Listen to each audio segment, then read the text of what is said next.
this is where I'm going to pull them aside and say, listen, I need you to understand you are an amazing human being. And you are here for a reason. You've done hard things. And it's all psychological at that point. And so what I'll do is I will literally just say, repeat after me. Like, I am amazing. I am the best door-to-door salesperson in the world. I am great. No one's better.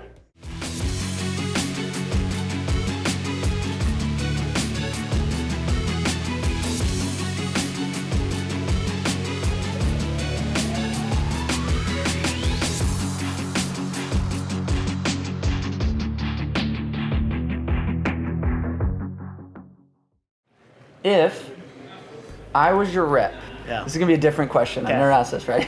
Woo, go with me on this. All right. I'm your rep. Yeah. And I am in a slump. Yeah. And I'm like, dude, I'm burnt out of this whole door-to-door thing. I think I just need to go get a stable job. It's like I'm on the roller coaster of commissions. Yeah. And I just don't even like to knock anymore. I don't know dude. I'm out. Like, I don't know what to do. So it depends on how out they are. Are they just talking to talk? It's talk to talk. Because you know that they're not like wanting to leave. You just know that they're trying to justify their suckiness. Yeah. So I'll say this. So first of all, I'll do is I'm a little different, right? I'll pull them to the side. Hopefully it's not in like a group setting. Yeah. Hopefully it's one-on-one.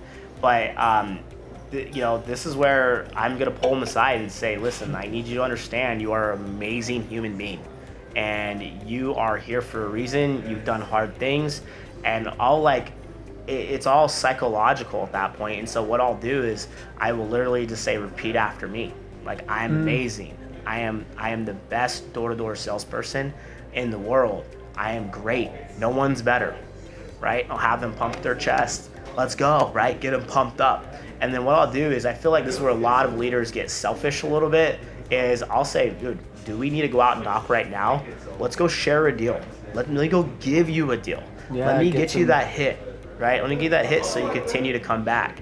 And I feel like that's one thing I talked about in your workshop when you came to Orlando is, we just have to love people, right? Love them, and we got to stop being cheap. We got to stop being selfish, mine. I believe one of the things that I've done really well is share margins with others to go grow amazing business and make sure that the entry level rep to the highest level is taken care of, right? Because I know I can always go out and knock doors, and overrides and things like that are cherry on top.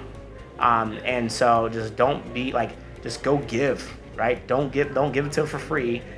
Make them earn it. Sometimes you have to earn it with them. Right? Go give them the full rip of that deal. Go get them bought in, right? Give them a hug if they need a hug. And, one of the best things for me is, Corey Reed, I remember having a mental breakdown during Hell Week, and everyone's selling 15, 16 deals in Pinnacle back in 2009. You're in Pinnacle too, right? No, I was at Platinum. Platinum. Okay. And I sold, so Corey Reed, and, we're doing Hell Week, and everyone is selling these lights out numbers, 10, 15, 20, and alarms. And I sold 3 that week. And he brought me in a room, and this is vulnerable. I just cried. And I said, I'm not good enough. And all he did was just give me the biggest, deepest hug. And that's all I needed. And literally that next day, I went out and sold 2. So I always lead just with love. It's toughness, but when you see an emotional breakdown or somebody doing negative self-talk, you just got to give them a hug sometimes and tell them they're amazing. I want to be very transparent. It's not the area. The hardest area to work is only like 5 to 7 inches, and it's from here to here. Like, that's the hard. You figure this area out, all the rest of the area is amazing. So good. All right, so that's it. Like, you just have to control this. You control this area, the rest will happen, because this life is freaking amazing. I love that. So, guys. There's so much I want to say just in that, and I got 5 minutes. Okay, because I was just like, keep going. I got 5 minutes. Okay. So on that, I'm gonna say a couple of things that just hit me hard. Was first, you were just like, change their energy through state. Like, I think a lot of leaders are afraid to be like, let's fire you up, and they're like, well, I'm an introvert, or that's awkward, or that's weird. I'm like, no, whether it's a hug or a pump up, or you're getting them to do something, is they've just been never reprogramming their story. Yeah. And you've got to rewind that. And be like, okay, let's go. Absolutely. And I love you getting vulnerable and raw with this, because it's sometimes hard to see people like Jory or myself that are always out there shining. And it's like, guys, there's days where we go back to our rooms and want to cry. Like, there's weeks that you've sold 3 and you're just like, everyone else is selling so much. What's wrong with me? Like, is this how it ends? Is this how it ends? Like, I guess I'm just going to be that crappy person that sucks at this. Like, I've had those weeks. And I hope everybody knows, like, there's been times where, like, babe, I just need a hug. Like, and you go home to wife or you go home to manager and you're just like, gosh, like, this is, I almost want to quit. I'm sure there's days today you're just like, I'm throwing in the towel and you're like, I'm just saying that. Not really, but like, no, like it's a long night. Like, I went through a long work day and then you text me randomly and I'm like, he's like, let's do it. I'm like, okay, well, I've been working since 9 a.m. It's 6 now. And so now I got it. And then I have a party with Chris Underwood for, the reality stars that we're going to.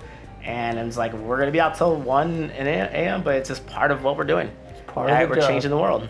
And so what we're doing is, guys, if you see it as an abundance, and this is where I was going with the third thing was, he said, I share margin, I go give them the deal. And it's this element of like pure, just I'm giving. And I know that through this whole law of reciprocation and retention is we sometimes step over dollars to pick up dimes in this job because we see so short-sighted. It's like, well, dude, suck it up, pull up your pants, it's gonna work out, and like figure it out, and you lose that rep 3 weeks later or something. You're like, what you just lost out on is not only him, but all the potential reps he was gonna recruit, all of the, change and the impact of him leaving, then everybody's second guessing. They're like, well, why did Tommy leave? I mean, he was a pretty good dude. Like, and then, the ripple effect of the negative that, and it's like, you retain that guy, he then shines. What's the ripple effect in the other direction? And having this abundant mindset, like you said, go give him a deal, go figure it out, like go knock with him. Well, dude, that means that I can't knock on my own. And it's like, stop being so short-sighted. Yeah, it's as a leader, if you're listening to this and you're a leader, a lot of times it's not about you, right? It's about them. And so you have to be cool and collected, and you have to be okay with not always being the front man. And that was hard for me to learn for a lot of years, not always being the front man. And so by doing that, I feel super comfortable in my own skin, and I feel like that's actually elevated my leadership, because I don't need to be the man all the time. Right? I can ride co-pilot. I can even ride in the back if it needs to happen in order for us to win at that moment. Love that. Right?